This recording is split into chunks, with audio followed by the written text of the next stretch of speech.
तो होली का त्योहार आ ही गया है। वो समय जब चारों तरफ बस खुशियां, जश्न और प्यार भरे रंग ही रंग होते हैं। सोचिए जरा, चारों तरफ हंसी मजाक, हवा में उड़ता गुलाल, पानी की बौछारें, मतलब माहौल में एक अलग ही लेवल की एनर्जी होती है ना। ये एक ऐसा मौका होता है ना जब सब लोग, पूरा का पूरा समुदाय एक साथ आता है और हर चेहरा बस इन खुशियों के रंगों से दमक रहा होता है। लेकिन इस सारे हो हल्ले और रंगों के बीच क्या हमने एक पल रुककर ये सोचा है कि हमारे जो बेजुबान दोस्त हैं, हमारे आसपास के जानवर, उन पे इसका क्या असर पड़ता होगा? ये सोचने वाली बात है कि जो त्योहार हमारे लिए इतनी सारी खुशियां लेके आता है, वही त्योहार जाने अनजाने में इन बेचारे जानवरों के लिए एक बहुत बड़ा खतरा बन जाता है। और ये कड़वी सच्चाई है। देखिए, एक तरफ तो हम सब लोग खुशी और मस्ती में डूबे होते हैं, और वहीं दूसरी तरफ उन्हीं जानवरों के लिए ये पूरा माहौल खतरे और दर्द की वजह बन जाता है। तो सवाल ये उठता है कि आखिर ये रंग उन्हें असल में नुकसान पहुंचाते कैसे हैं? चलिए जरा इसे थोड़ा गहराई से समझते हैं कि इसके कितने गंभीर परिणाम हो सकते हैं। देखिए, सबसे पहला और जो सबसे कॉमन असर होता है वो है उनकी स्किन पर।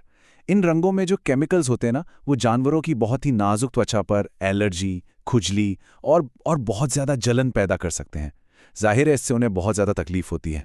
अब जरा सोचिए, क्या होगा अगर यही रंग उनकी आंखों में चला जाए? इससे उनकी आंखों में सूजन आ सकती है, आंखें लाल हो सकती हैं, और बात यहीं खत्म नहीं होती, गंभीर इन्फेक्शन भी हो सकता है। ये इन्फेक्शन उनकी आंखों की रोशनी तक के लिए खतरनाक साबित हो सकता है।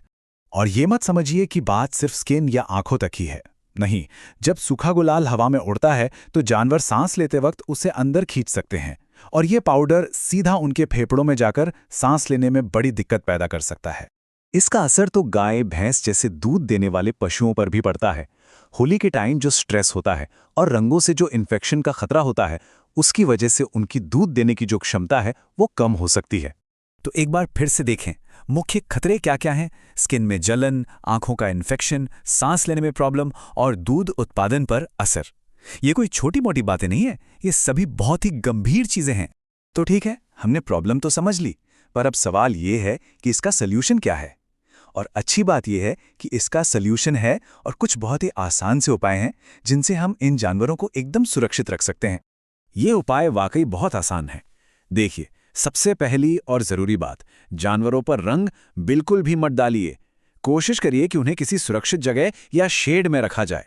उनके आसपास केमिकल वाले रंगों का इस्तेमाल करने से बचिए। और हाँ, अगर मान लीजिए गलती से रंग लग भी गया तो फौरन उसे सादे पानी से धो दीजिए। और अगर लगे कि हालत थोड़ी भी गंभीर है तो बिल्कुल देर मत कीजिए, तुरंत किसी वेटरनरी डॉक्टर से मिलिए। अच्छा, एक सवाल जो बहुत लोग सोचते हैं कि हर्बल रंगों का क्या वो सेफ हैं? तो इसका सीधा सा जवाब है नहीं। भले ही रंग नेचुरल ही क्यों ना हो, सबसे अच्छा यही है कि हर तरह के रंग को जानवरों से दूर ही रखा जाए। आखिरकार उनकी सेफ्टी सबसे पहले आती है। तो इस पूरी बातचीत का निचोड़ क्या निकलता है? बस इतना ही कि हम अपनी खुशियां मनाएं, जरूर मनाएं, लेकिन बस थोड़ी सी जिम्मेदारी और दया के साथ। और ये एक लाइन है जो शायद सब कुछ बयां कर देती है कि होली खुशियों की हो, परेशानी की नहीं। ये त्योहार सबके लिए खुशियां लेके आए, किसी के लिए भी मुश्किल का सबब ना बने, खास तौर पर उन बेजुबानों के लिए जो अपनी तकलीफ बोलकर बता भी नहीं सकते। तो चलिए, इस होली पर हम सब अपने आप से एक सवाल पूछते हैं, क्या हम सब मिलकर अपने इन बेजुबान दोस्तों की सुरक्षा की जिम्मेदारी उठाने के लिए तैयार हैं? त्योहार जरूर मनाइए, लेकिन प्यार और सम्मान के साथ।